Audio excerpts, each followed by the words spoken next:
여호와께서 이르시되 내가 수고도 아니하였고 재배도 아니하였고 하룻밤에 났다가 하룻밤에 말라버린 이 박농쿨을 아꼈거든. 하물며 이 큰 성읍 니느웨에는 좌우를 분별하지 못하는 자가 12만여 명이요 가축도 많이 있나니 내가 어찌 아끼지 아니하겠느냐 하시니라. 아멘. 감사합니다.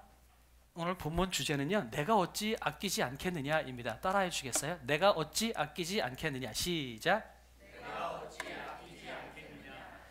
오늘서부터는 좀 특별한 이벤트를 하면서 6월 달까지는 좀 진행해 나가려고 합니다. 자, 그래서 우리 지난주까지는 에베소 말씀을 배웠는데요. 갑자기 오늘 요나서로 확 뛰어버렸어요.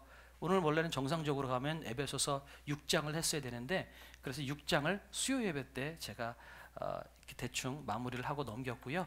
그래서 6장 때 이야기하는 건 뭐냐면, 에베소서에서 교회의 사명이 뭐냐, 너희들 내가 구원했고 내가 너희들을 명품으로 만들었는데, 그러면 너희들 그 잘 만들어진 너희 그 작품을 가지고 그냥 너희들이 호의호식하며 살아가는 게 너희들의 사명이냐? 그렇지 않다. 너희들은, 교회는 전투하는 공동체다. 전쟁하는 공동체다. 하나님의 이름으로 이 땅을 하나님의 나라로 확장시키는데 너희들이 전쟁해 나가서 영적 전쟁에서 승리하는 공동체다라고 하는 것이 에베소서 전체의 주제입니다. 그러니까 우리는 지난주에 설교 말씀을 통해서 우리 세월을 아끼지 말라라고 말씀을 드렸던 것처럼, 우리는 그냥 나 잘 먹고 잘 살다가, 잘 먹고 잘 살고 걱정 없이 살다가 죽는 것, 이것이 그리스도인으로서는 사실은 비극이라는 거예요. 우리는 언제나 그런 생각을 하잖아요. 고통 없이 근심 없이 잘 먹고 잘 살다가 애들 잘 되는 거 보고, 그리고 잘 고생 안 하고 죽었으면 좋겠다. 보통 이렇게 다 생각을 하는데, 그리스도인은 그것이 비극이라는 거예요. 하나님께서 우리에게 주신 사명을 다 하다가 다 이루고 죽는 것, 이것이 진짜 복된 죽음이라고 이야기하는 거고요. 너희들은 그렇게 살아야 된다라고 성경이 이야기하고 있는 거죠. 그래서 오늘 그렇다면 어떻게 하는 것이 허비하지 않는 인생인가, 오늘 그 중요한 비법을 좀 알려드리려고 해요. 아주 중요한 비법입니다. 여러분 오늘 꼭 기억하셔야 돼요. 그렇다면 본문으로 들어가기 전에 여러분 오늘도 도움이 좀 필요합니다. 몇 가지 한번 여러분의 의견을 좀 이야기해 보도록 하겠습니다. 여러분 혹시 고구마 먹은 것 같은 사건들, 아니면 인물들 떠올려지는 거 있어요? 이게 무슨 얘기냐면, 고구마를 한 100개를 막 입에다 우겨우겨 집어넣으면 가슴이 컥컥 막히죠. 막 가슴이 컥컥 막히는 사건이나 인물들이나 떠올려지는 사람들 혹시 있으세요? 저는 요즘에 딱 떠올려지는 거 있어요. 요즘에 뉴스에 많이 회자되고 있는 건데, 그 학폭 가해자 표혜림 씨라고 하는 학폭 가해자 사건이 요즘 뉴스에 굉장히 많이 나와요. 그죠? 한 사람을 학폭으로 가해했고, 그 다음에 거기에 대해서 억울하다고 이야기했더니 네가 뭔데 뭐 이러면서 오히려 고소 고발하는 이런 사건이 최근에 막 뉴스에 회자되고 있어요. 그거 보면서 참 이렇게 악한 사람이 많구나 이런 생각이 들으니까 막 가슴이 턱턱 막혀요. 또 여러분 혹시 그런 거 생각나는 거 있어요? 저는 가끔씩 그런 것도 있어요. 일본 사람들도 참 딸에 들어오면 열받아 죽겠어요. 그죠? 위안부 그렇게 우리나라를 고생시켜 놓고도 우린 그런 적 없다라고 이야기하고, 우리나라 사람들을 그렇게 고생시켰던 그런 섬을 유네스코에 등재해서 자기네들이 문화재라고 이야기하고 속이는 거 보면, 일본의 그 극우파들 막 정말 막 울분이 막 나갈 때가 많아요. 명성황후를 보면, 그 일본이 우리나라 침략했을 때 명성황후를 겁탈하고 그 다음에 이 속을 갈랐다고 그래요. 속을 갈라서 끄집어내고 그리고 불을 질렀다고 이야기를 합니다. 나라의 국모를 그렇게 했다고 그래요. 그런 거 인정 안 하거든요. 막 속 터지는 거죠. 와, 어떻게 이 세상에 이런 인간들이 많을까? 그런데 그런 답답한 사람은 오늘 또 하나 만나야 돼요. 누구냐면 바로 이 아수르 제국이에요. 이 아수르 제국이 어떤 제국이냐면요, 지금 이런 아수르 제국이 그때 점령했던 영토가 이 정도 됩니다. 지금으로서는 이라크 땅이 주된 땅인데요, 이 아수르 제국은 최초로 제국이라는 이름이 붙은 나라예요. 그러니까 한 아수르라고 하는 한 부족이 주변을 다 먹은 거죠. 보시면 아시겠지만 중동, 소아시아, 유럽의 일부, 아프리카 지역의 일부까지도 아수르 제국이 다 점령을 했었을 정도로 굉장히 큰 나라였다라는 겁니다. 더군다나 이 아수르 제국은 철기 부대가 있었고요, 최초로 가장 오래된 공성병기가 있었어요. 공성병기라는 건 뭐냐면 여러분 그게 왜 영화에서 보시면 성을 공격할 때 어떤 거 뭐 높은 나무로 된 탑 같은 거 막 쭉 끌고 가서 성을 무너뜨리기도 하고 성으로 건너뛰기도 하고 가장 오래된 무기 최초의 이 성을 공격하는 무기를 만드는 게 이 아수르 제국이라는 거예요. 더군다나 기병 군대를 최초로 체계적으로 활용을 해서 이 기병을 통해서 전쟁에서 항상 승승장구했던 군대가 이 아수르 제국이었어요. 그렇게 해서 승승장구해서 저렇게 많은 제국을 만들었어요. 그런데 제국이었기 때문에 오늘 이야기한 것이 아니라 이 아수르 제국은 고대 근동의 문서를 보면요, 가장 잔혹한 민족이라고 나와 있어요. 그래서 이 당시에 아수르 그러면 모든 이 주변 사람들이 아주 치를 떨 정도로 아주 왼수 같은 민족이 이 아수르 제국이에요. 얼마나 잔혹했냐면요, 정복지에 가면요, 사람의 가죽을 벗겨서 성 안에다가 걸어놓기를 굉장히 일삼았던 부족이었어요. 더군다나 여자들과 어린아이들은 그냥 다 화형에 처하고요, 그 다음에 사람들을 다 죽여서 해골을 벗겨서 해골로 탑을 쌓는 그런 민족들이 이 아수르 제국이었어요. 그러니까 이 당시에 아주 아수르 제국 그러면 치를 떨 정도로 그냥 잔혹하기로 소문난 부족이 바로 이런 민족이었다라는 거죠. 이런 부족처럼 이렇게 잔인한 민족, 어떤 마음이 들겠어요? 야, 저런 인간들 그냥 다 죽었으면 좋겠다. 그냥 저런 인간들 그냥 싹 쓸어버렸으면 좋겠다. 하나님은 뭐 하시나? 이런 생각할 때가 있겠죠. 저하고 오늘 똑같은 생각을 하고 있는 그 한 사람을 여러분에게 소개시켜 드리려고 그래요. 자, 이런데 하나님께서 오늘 이상한 말씀을 하시는 거예요. 한번 읽어볼까요? 시작.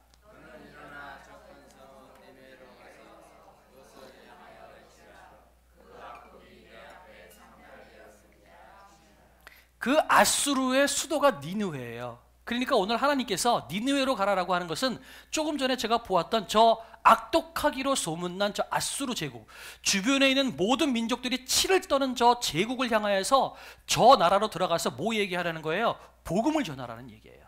쉽게 말씀을 드리면 너희들 그렇게 살면 망해. 빨리 회개하고 내게로 돌아와 라고 하나님께서 말씀하시는 내 마음을 전해주겠니? 라고 이야기하는 것이 오늘 하나님의 마음이라는 거예요. 그런데 오늘 이 마음을 하나님께서 전하라고 이야기한 그 사람이 누굴까요? 오늘 요나, 주인공이 요나입니다. 바로 요 내가 문제라는 거죠.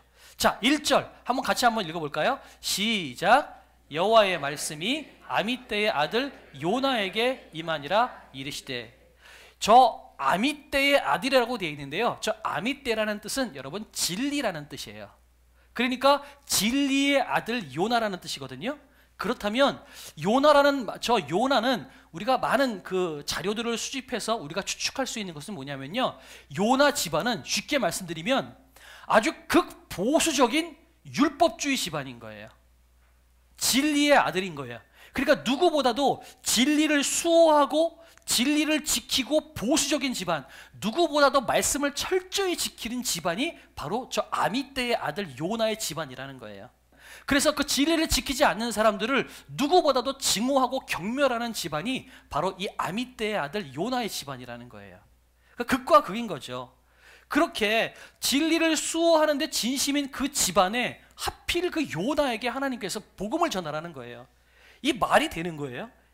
제가 처음에 말씀드렸던 것처럼 그 속이 터지는 인간들, 저 인간들 좀 쓸어버렸으면 좋겠다라고 저하고 똑같은 생각을 하고 있는 그 요나에게 하필 하나님이 가서 복음을 전하라고 이야기하는 거죠. 정말 납득이 안 되는 이야기예요. 근데 요나는 그게 너무 싫은 거예요.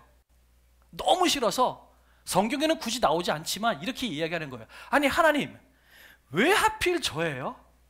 더 나아가서 아니 하나님, 구원받을 만한 자격이 있는 사람들이 저 수두룩한데 저렇게 성품 좋은 사람도 많고 돈 많은 사람도 많고 착한 일 많이 하는 사람들도 많고, 아니 그런 사람들이 수두룩한데 왜 하필 저런 인간들을 하나님 구원하시려고 그럽니까?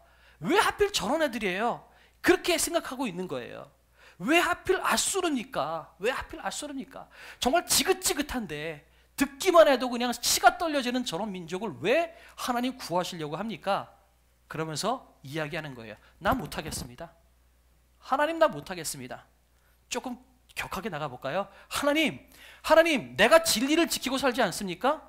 당신도 진리를 지키셔야죠. 하나님 왜 당신 말씀대로 안 사시는 거예요? 하나님 진리를 지키세요. 하나님 말씀대로 사세요. 오히려 지금 요나가 하나님한테 지금 가르치고 있는 거예요. 그러면서 하나님 땅 싫습니다 라고 하는 싫다고 하는 그 표현이 뭐예요? 도망치는 사건인 거죠. 그런데 어떻게 되죠? 물고기 뱃속에 들어갔다가 나와서 결국은 복음을 전하게 되죠. 3장으로 넘어가면 이렇게 돼 있어요. 3장 3절 4절 같이 한 목소리로 읽겠습니다. 시작. 요나가 여호와의 말씀대로 일어나서 니느웨로 가니라. 니느웨는 사흘 동안 걸을 만큼 하나님 앞에 큰 성읍이더라. 요나가 그 성읍에 들어가서 하루 동안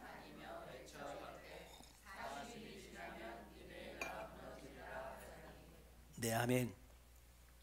자, 이 니느웨가 3일거리라고 이야기하고 있어요. 그 성이 커서 3일을 걸어야 걸을 수 있는 크기라고 이야기하고 있어요. 그런데 요나가 어떻게 복음을 전해요? 하루 동안 다니며 외쳐 이르되 라고 이야기하고 있어요. 그러니까 이건 뭐예요? 하나님이 외치라고 했고 또 이걸 내가 거부했더니 하나님께서 물고기 뱃속에다 나를 집어넣으셨고, 그러니 내가 말씀을 전하긴 해야 되겠고, 근데 너무 싫고, 그러니까 이 과정 가운데에서 갈등 생기는 거죠. 그러니까 요나가 어떻게 해요? 말씀은 전하라고 했으니 그래 전할게요. 그리고선 대충 하루 정도 대충 걸으면서 그냥 뒷주머니에 손 넣고선 드신 걸으면서 믿으세요, 믿으세요, 믿으세요. 지금 요나가 그러고 있는 거예요. 그렇게 복음을 전했는데요, 여러분 어떤 일이 생기는 줄 아세요? 정말 요나가 이것만은 되지 말았으면 하는 그 일들이 생겨버렸어요. 3장 10절 같이 한 목소리로 읽겠습니다. 시작. 하나님이 그들이 행한 것 곧 그 악한 길에서 돌이켜 떠난 것을 보시고 하나님이 뜻을 돌이키사 그들에게 내리리라고 말씀하신 재앙을 내리지 아니하시니라. 예, 이게 무슨 얘기냐면요, 주머니에 손 놓고선 들을뚱 말뚱 해가지고 대충 복음을 전하고요, 믿으세요, 회개하세요 이렇게 얘기했는데요, 세상에 아수르 왕이 그 얘기를 들었네요. 그리고선 아수르 왕이 왕복을 벗어버리고 죄를 뒤집어 쓰고선 뭐라고 이야기하냐면 너희들 아무것도 먹지 말고 마시지 말고 회개해, 이렇게 돼버린 거예요. 그래서 니느웨 온 성이 다 회개하는 놀라운 역사가 벌어진 거죠. 거기다가 하나님은 마치 기다렸다는 듯이 이 아수르가 회개하자마자 바로 하나님께서 뜻을 돌이키셔서 그들에게 내리리라고 말씀하신 재앙을 안 내리신 거예요. 요나 입장에서는 제일 싫은 상황이 생겨버린 거죠. 이 말도 안 되는 일이 생긴 거예요. 보고 싶지 않은 일이 생겨버린 거예요. 그런데 이 상황을 통해서 오늘 우리가 두 가지 은혜를 좀 깨달으려고 합니다. 첫 번째, 영혼 구원은 하나님이 하신다라는 겁니다. 따라해 주시겠어요? 영혼 구원은 하나님이 하신다. 시작. 영혼 구원은 하나님이 하신다. 네, 맞아요. 여러분, 구원받을 자격이 있어서 구원받는 게 아니에요. 그리고 복음 전도를 할 때요, 우리가 유창한 말로 잘 설득해서 논리적으로 이야기를 한다고 복음이 전해지는 게 아니라는 거예요. 오늘 말씀을 보면 하나님께서 그들의 마음을 움직이셨고 하나님께서 역사하셨기 때문에 요나는 대충대충 이야기했음에도 불구하고 복음이 전해지고 그 성 전체가 통째로 뒤집어지는 역사가 일어났다는 거예요. 전도는 하나님이 하는 거고 마음을 변화시키는 것은 하나님께서 하시는 거라는 겁니다. 여러분, 우리 주변에 보면 수많은 전도 프로그램이 있어요. 그런데 그 어떤 프로그램을 가봐도요, 결론은 뭔지 아세요? 하나님이 하신다예요. 하나님이 하신다. 논리적이어서, 또 내가 말을 잘해서, 내가 성격이 활달해서 전도할 수 있는 것이 아니라 그냥 내가 하나님 앞에 순종하고 나가면 하나님께서 역사하신다는 거예요. 그저 우리는 하나님이 하라고 하시는 것에 대해서 순종하면 나가면 된다라고 하는 거죠. 우리 이거 예은 화장품에 김용태 장로님이라는 분이 계세요. 이분은 어떤 분이냐면 청년 때에 지방에 있다가 서울로 상경해서 당신이 갖고 있는 기술이 아무것도 없었대요. 그래서 운전을 배워서 그 수행기사로 직업을 갖고 계셨던 거였어요. 그래서 그 일을 하는데 하필 그 당신이 모셨던 사람이 교회 장로님이었어요. 그분을 통해서 복음을 받아들이고 그분을 통해서 교회를 나오기 시작했는데, 그래서 이제 집사까지 가신 거예요. 집사까지 가셨는데 어느 순간에 교회에서 전도하십시오 이렇게 이야기했는데 이분은 전도할 능력도 없고 말재주도 없고, 그러니까 어떻게 하냐면 하라니까 가기는 가되 할 수는 없으니까 아파트 같은 데 가서 전도지를 꽂으면서 문을 두드리고 예수 믿으라고 이야기하면서 그렇게 기도를 했대요.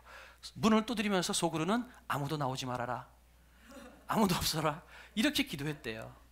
그러니까 정말로 아무도 안 나오더래요. 그런데 그렇게 하다가 어쩌다가 누구 한 사람 나오면 정말 말을 하는 둥 마는 둥 하고 그냥 대충 전도지 전해주고 도망쳐 나오기 바빴다라고 이야기하는 거죠. 그런데 놀라운 일들이 벌어졌어요. 이분을 통해서 엄청나게 많은 복음을, 예수를 믿고 교회에 나오는 사람들이 생기기 시작했고요. 지금 이분 전도와 선교에 대해서 강의하고 돌아다니세요. 더군다나 지금 그러면서 그런 일들을 하고 했더니 자기는 아무런 기술도 없고 재주도 없었는데 하나님께서 내 길을 어떻게 인도하셔가지고 지금은 예은 화장품이라는 화장품 회사를 차렸고, 지금 이 회사도 역시 지금 전국에 50개 이상 매장을 가지고 있고 계속해서 발전해 나가고 있는 화장품 회사의 CEO가 되었다라는 거예요. 그런데 이분은 장로님임에도 불구하고 나는 한 게 없다. 나는 그저 복음을 전하고 하나님께서 말씀하신 거에 순종한 것밖에 없는데 하나님이 나를 이렇게 세우셨기 때문에 나는 복음을 전하고 하나님의 일을 하는 것을 최우선으로 삼는다라고 말씀하셔서 지금도 아무런 사례 받지 않고요. 교회건 어느 단체건 와서 강의해달라고 하고 간증해달라고 그러면 만사를 제껴놓고 회사일을 제껴놓고 나가서 그 강의를 하시는 분이세요. 좀 전에 말씀드렸던 것처럼 저 이현숙 대표님, 저분도 마찬가지예요. 아무런 재주 없었던 사람이에요. 제가 영상 나중에 보여드리겠지만 이분의 아버님이 어떤 분이냐면 밤의 황제라고 그래서요, 캬바레 대부셨어요. 그런데 그랬던 분이 이 아버님이 회심하셔가지고 목사님이 되셨네요. 캬바레 밤의 황제였던 분이 목사님이 되셨으니 그 집안이 제대로 되겠어요? 얼마나 가난했겠어요? 힘들었겠어요? 그런데 결국은 하나님께서 이분 본인은 장사할 만한 수완도 아무것도 없는데 연결해 주셔가지고 지금 역시 이분도 놀랍게 하나님께서 역사하셨다라는 거죠. 그러면서 이분이 그런 얘기를 해요. 저 나와 있죠? 저는 하나님을 팝니다. 저 매장에 보면, 저 보세요. 컵홀더에도 그렇고 매장에도 보면 대문짝만하게 God is good이라고 써 있어요. 장사하는 사람이 문짝에다가 대문짝만하게 하나님은 선하십니다, God is good이라고 붙여놓으면 장사가 되겠어요? 근데 이분은 나는 하나님을 자랑하고 하나님을 파는 게 내 사명이다. 내가 하나님을 팔면 이 가게는 하나님께서 책임져 주실 것이다 라는 마음을 가지고 당당하게 하나님은 선하십니다. 여러분, 이분이 중국으로 사업장을 확장했는데요. 중국 매장에도 역시 까지가 안 들어가면 안 들어가고 될 대로 되라 하고 그러선 저 컵홀더에다가 가리숙을 붙여놨어요. 여러분, 중국에서 공개적으로 신앙생활을 하는 게 쉬운가요? 어려워요. 중국에서 인정한 삼자교회가 아니고서는 다 지하교회로 신앙생활을 할 수밖에 없어요. 그런데 거기다 대놓고선 God is good이라고 붙여놓고 주스를 팔았는데요. 여러분, 대박이 난 거죠. 왜 이런 일들이 가능했겠어요? 내가 하나님을 팔면 하나님이 내 인생을 책임져 준다. 거기에 순종하고 나가니까 하나님께서 그 인생을 돌봐주시더라는 거죠. 여러분, 제가 이 두 분을 말씀드리는 이유는 이것을 통해서 여러분 이렇게 생각하지 않았으면 좋겠어요. 전도하면 부자 되나 보다. 내가 부자가 되려면 전도해야 되나 보다. 여러분, 이렇게 생각하지 않았으면 좋겠어요. 그러나 여러분, 중요한 것은 뭐냐면요, 내가 하나님께서 기뻐하시는 일을 하면 하나님께서는 우리에게 많은 것을 맡기신다는 사실, 여러분이 이 사실은 믿었으면 좋겠어요. 그렇다면 혹시 왜 우리의 인생이 힘들까요? 왜 하나님께서 내 인생을 잘 이끌고 나가시는 것처럼 여겨지지 않을까요? 그 말은 어쩌면 우리가 한 발은 세상에 두고 한 발만 하나님께 두었기 때문에, 하나님의 명령에 순종하는 삶을 살지 않기 때문에 하나님께서 당신 뜻대로 우리 삶을 이끌고 나가시지 않는 것이 아닐까라고 우리 삶을 되돌아볼 필요가 있다는 거죠. 저는 그래서 우리 청년들이 그날 왜 많이 왔으면 좋겠냐면, 특별히 앞으로 미래를 꿈꾸고 비전을 꿈꾸는 사람들, 그렇게 한번 자기 인생을 도전해 봤으면 좋겠어요. 내가 하나님 앞에 올인하면 하나님이 내 인생을 어떻게 이끌고 나가시는지 청년의 때에 그거 시도해 보지 않으면 중년 장년 돼서 못해요. 이해가 되시죠? 여러분, 지금 물론 여러분도 하실 수 있겠지만 이미 60대 70대가 되시면 이제 막 내 인생을 바꾸겠다 쉽지 않거든요. 이미 굳어진 인생이 있기 때문에 물론 하나님께서 하시면 그럼에도 불구하고 가능할 수는 있어요. 그러나 진짜 더 하고 싶은 건 뭐냐면, 청년의 때 이거를 시도해봐서 정말 하나님이 내 인생을 책임져 주는지 책임지지 않으시는지 내가 시도해보고 정말 하나님이 내 인생을 책임지는구나 라는 것이 결정되면, 그러면 그 삶 가지고 평생을 살아나가면 그 인생 통해서 하나님께서 놀라운 일들을 이루시는 거죠. 저는 그래서 청년들이 비전을 가졌으면 좋겠어요. 꿈꿨으면 좋겠어요. 내가 하나님이 기뻐하시는 일을 하면 하나님께서 내 인생을 어떻게 책임지시는지 청년의 때에 한번 테스트해보고 하나님을 시험해봐서 하나님이 정말 그런 분인지를 증명해보고 그게 확정이 된다면 그 하나님께 내 인생을 올인하는 인생 살았으면 좋겠어요. 왜 청년들이 지금 한 발은 세상에 한 발은 교회에다 두고 있을까요?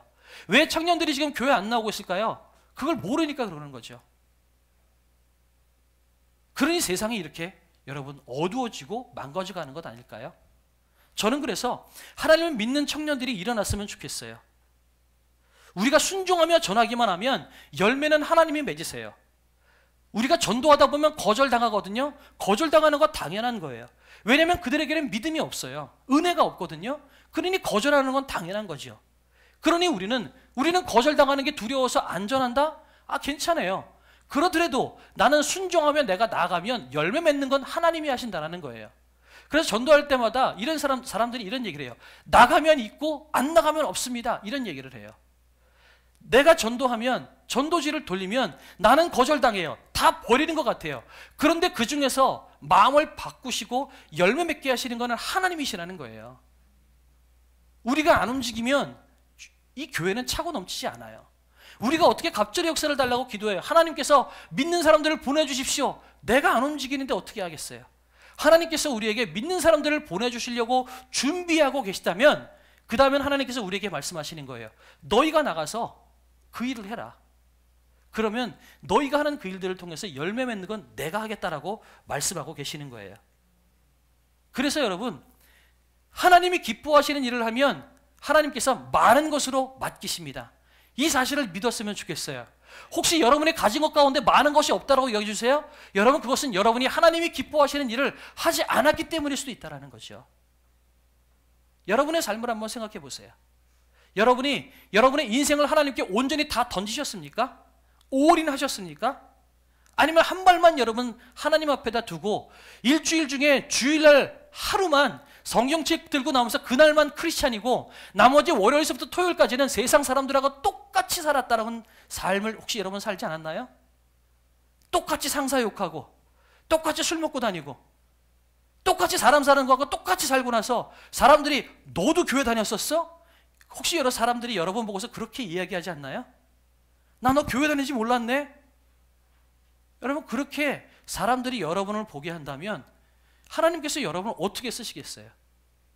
하나님께서 여러분들에게 좋은 것을 주시기 원하시고 복을 주시기 원하시고 여러분의 인생을 뒤집어 놓기 원하시는데 여러분이 한쪽 발만 하나님 품에다 두고선 하나님 내 한쪽 발만 알아서 쓰세요 라고 한다면 하나님께서 어떻게 여러분을 쓰시겠냐라는 거죠. 하나님은 여러분이 순종하길 원하세요. 올인하기 원하세요. 여러분, 디보션이라는 뜻은 하나님 앞에 내 몸을 완전히 풍덩 던지는 거예요. 목욕탕 가서 이 물이 뜨거운지 차가운지 그거 대보겠다고 발가락 하나 살짝 담가보는 것, 여러분 이것을 헌신이라고 이야기하지 않아요. 그냥 다이빙에 들어가는 거예요. 여러분의 인생을 하나님 앞에 다이빙해 보십시오. 하나님께서 여러분을 어떻게 책임지시는지 해보시라는 거죠. 여러분이 하신다면 여러분의 인생도 변할 뿐더러 여러분을 통해서 여러분의 자식들이 보게 될 겁니다. 그래서 여러분, 교회도 그렇고요, 개인도 그렇고 하나님이 기뻐하시는 일을 하면 하나님이 많은 것으로 맡기십니다. 우리는 하나님이 기뻐하시는 일을 해야 돼요. 하나님이 기뻐하시는 일이 뭐예요? 전투하는 교회가 되어야 한다는 거예요. 복음을 전하고 세상 가운데 하나님의 나라를 확장시키는 일을 해야 된다는 거예요. 두렵죠? 실패할 것 같죠? 그러나 나는 순종하면서 하면 결과는 하나님이 하신다고 이야기하는 거죠. 여러분, 달란트의 비유를 아시죠? 1달란트, 5달란트, 10달란트 받은 사람 종이 주인이 맡기고 나갔는데 나중에 어떻게 됐어요? 5달란트 맡은 사람은 5달란트를 더 늘렸어요. 10달란트 받은 사람은 10달란트를 더 늘렸어요. 근데 1달란트 받은 사람은 어떻게 했어요? 땅속에 묻고 가만 놔뒀다가 나중에는 그것까지 뺏겼죠. 이 달란트의 비유는요, 누구는 5개 받았네, 누구는 10개 받았네, 이게 중요한 게 아니에요. 받은 것을 가지고 내가 얼마나 열매를 맺고 얼마나 충실하게 살았느냐, 그것 가지고 하나님께서 더 주느냐 빼앗기느냐가 결정된다는 거예요. 1달란트가 아니라 100달란트를 받았다 할지라도 그 100달란트 땅에 묻어놓고선 아무것도 하지 않았다면 하나님이 도로 가져가신다고 말씀하시는 거예요. 우리 지금 좋은 것 이렇게 많이 하셨어요. 우리 원로 목사님께서 이렇게 훌륭한 건물 세워놓으셨고, 물론 여러분과 같이 하셨지만 같이 기도하면서 이게 멋있는 건물을 세워놓으셨어요. 그리고 이제는 인테리어를 바꿨어요. 훌륭하게 바뀌었어요. 그러나 이것 가지고 땅에 묻어놓고 우리끼리만 호의호식하다가 끝나면 여러분, 이 건물이 죄송하지만 여러분 다른 용도로 바뀌는 것 아주 쉬워요. 지금 영국에, 미국에 얼마나 많은 교회가 박물관으로 변하고 술집으로 변하고 카페로 변하고 교회가 없어지는지 몰라요. 제가 며칠 전에 국민일보를 봤는데요, 얼마나 많은 교회가 지금은요 에어비앤비를 한대요. 교회를 숙박시설로 바꿨어요. 그래서 이렇게 이야기하는 거예요. 고전의 미가 살려있는 숙박시설, 100년의 호흡이 살아있는 숙박시설, 이렇게 홍보를 하고 다닌대요. 100년, 200년, 300년 된 고딕양식의 훌륭한 교회가 지금은 다 호텔이 되어버렸다는 거예요. 우리가 하지 않으면 여러분, 우리도 그렇게 될 수 있다는 거예요. 하나님이 우리에게 말씀하시는 거예요. 너희, 내가 기뻐하는 일을 하면 내가 너희에게 많은 걸 맡길게 라고 우리에게 말씀하고 계시는 거죠. 우리가 그런 마음을 가지고 하나님 앞에 순종하는 삶을 살길 원합니다. 열매 맺는 건 하나님이 하시는 거예요. 주고 안 주고는 하나님이 하시는 거예요. 우리는 그저 하나님께서 순종하라고 하시면 순종만 하면 되는 거예요. 오늘 요나도 마찬가지예요. 회개하지 않았으면 좋겠다는 생각 가지고 있었죠.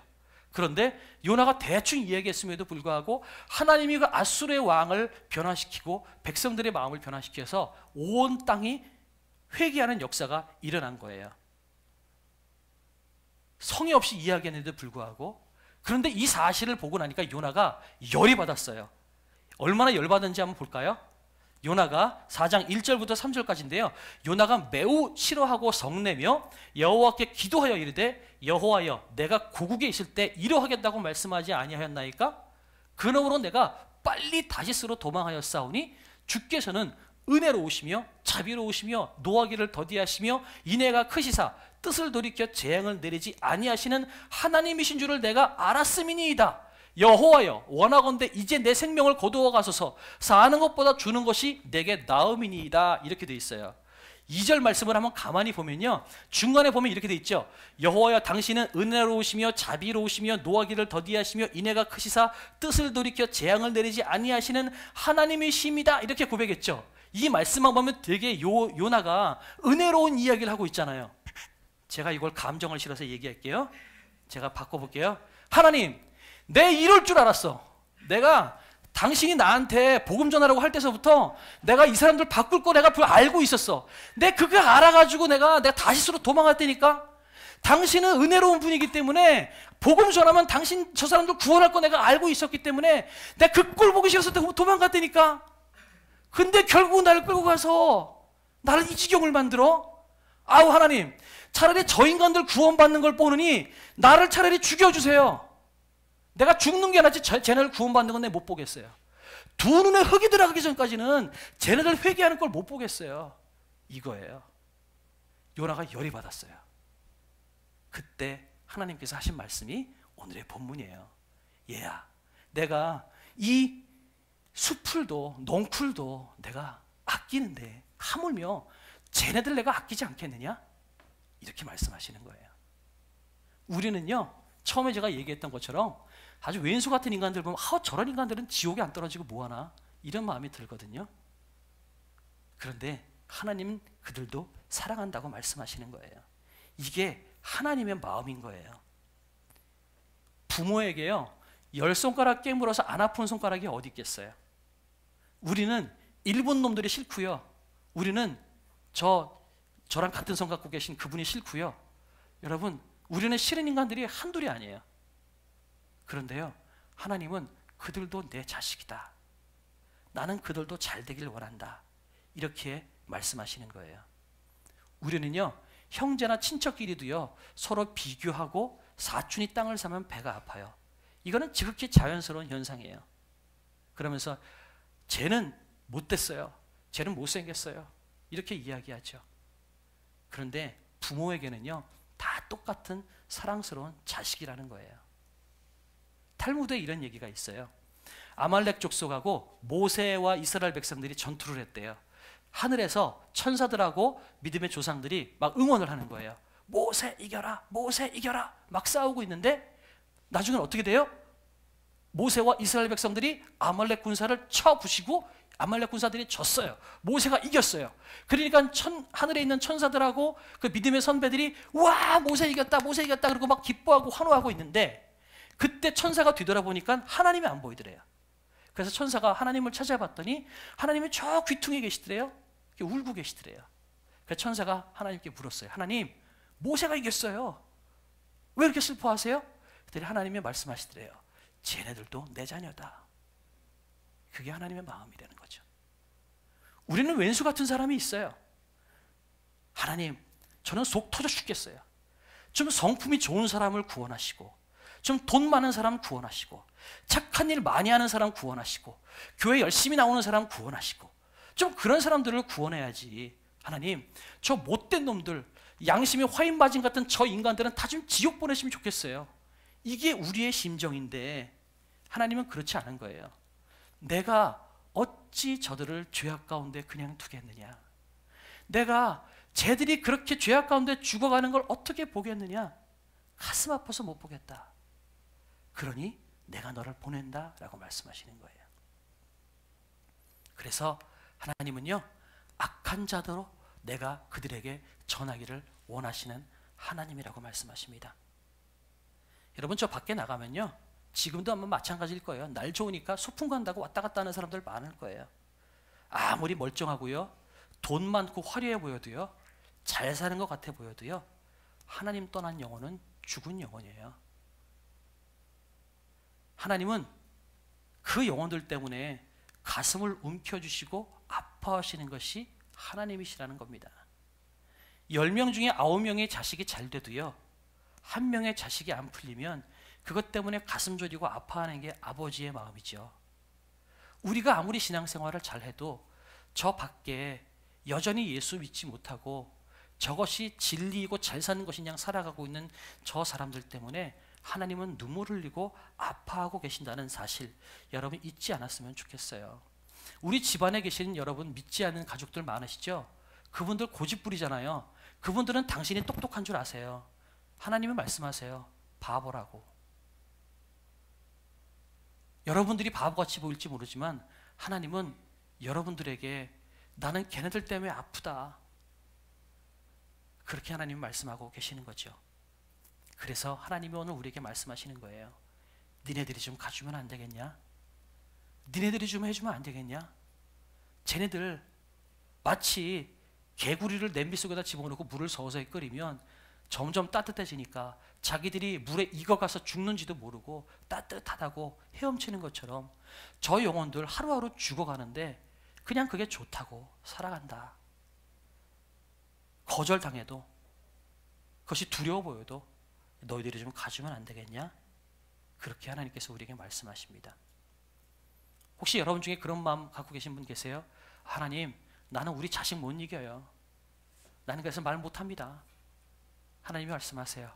그래도 가라. 열매는 내가 맺을 테니 너는 그래도 가라 라고 말씀하시는 거죠. 저런 인간들은 차라리 지옥 갔으면 좋겠어요. 그런 인간들도 있죠. 하나님께서 말씀하세요. 아니다. 그래도 내 자식이다.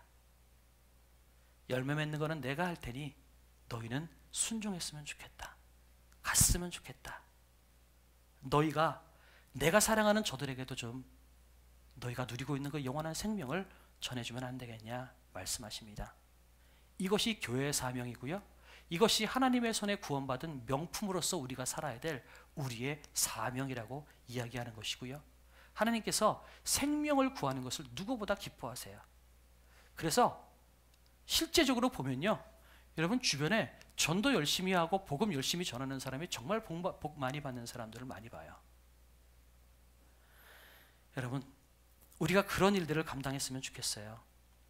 여러분이 알고 있는 그 누군가 때문에 하나님은 울고 계십니다. 오늘 피었다 지는 저 넝쿨도 하나님께서 아끼시는데 하물며 여러분의 집에, 여러분의 주변에 예수 믿지 않고 서서히 죽어져 가고 있는 메말라 가고 있는 그 영혼들 위해서 하나님께서 울지 않으시겠어요? 그래서 오늘 하나님께서 여러분에게 결단을 원하십니다.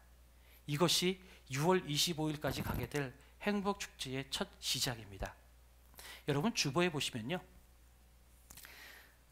태신자 작정 예비 목록표가 있어요. 제가 이걸 왜 드렸냐면,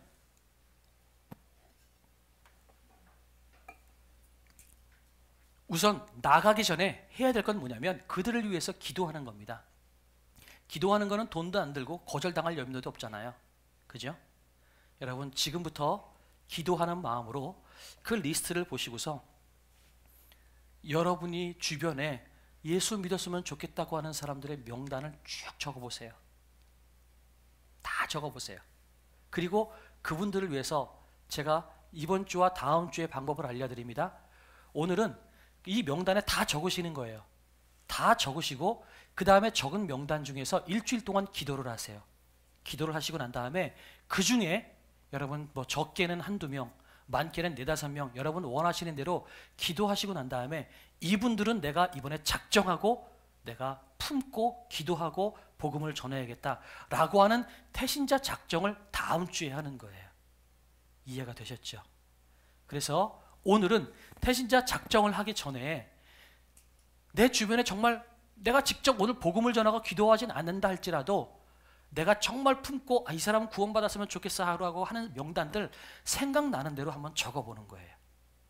자, 오늘 하나님께서 말씀하세요. 너희는 순종해라. 좋은 것을 맡기는 건 내가 할게. 그리고 악한 자라도 나는 그들도 내 자식이다라고 말씀하시는 하나님께서 오늘 여러분에게 도전을 주시는 거예요. 이제 여러분이 오늘 결단하는 겁니다. 속으로 기도하시고, 하나님, 내 왼수 같은 인간이라도 그래요. 그 인간도 구원받기 원하신다면 내가 적고 그 인간을 놓고 기도하겠습니다. 그렇게 여러분 최대한 많이 적으시고, 그리고 그분들을 위해서 일주일 동안 기도하시면서 그 중에서 여러분의 태신자를 여러분이 결정하는 겁니다. 이해가 되셨죠? 자, 이제 제가 찬양을 한 곡을 들려드릴 때 찬양을 들으시면서 여러분 그 카드에 지금 적으세요. 집에 가서 적어야지 그러면 절대 못해요. 그래서 오늘은 여러분이 그 카드에 다 적으실 때까지 제가 예배를 안 끝내려고 합니다. 그래서 다 적으시고 저희들이 카드를 이렇게 들으셔서 글자가 적혀 있는 걸 제가 보고 난 다음에 축도하도록 하겠습니다. 우리 기도하면서 하나님이 누구 때문에 울고 있습니까? 잘 살고 있는 것 같아도 그 영혼은 피폐해지고 말라져 가고 있는 겁니다. 하나님, 그 말라져 가는 영혼들 내가 기도하겠습니다. 그 마음 가지고 우리 찬양 하나 들으면서 우리 썼으면 좋겠습니다.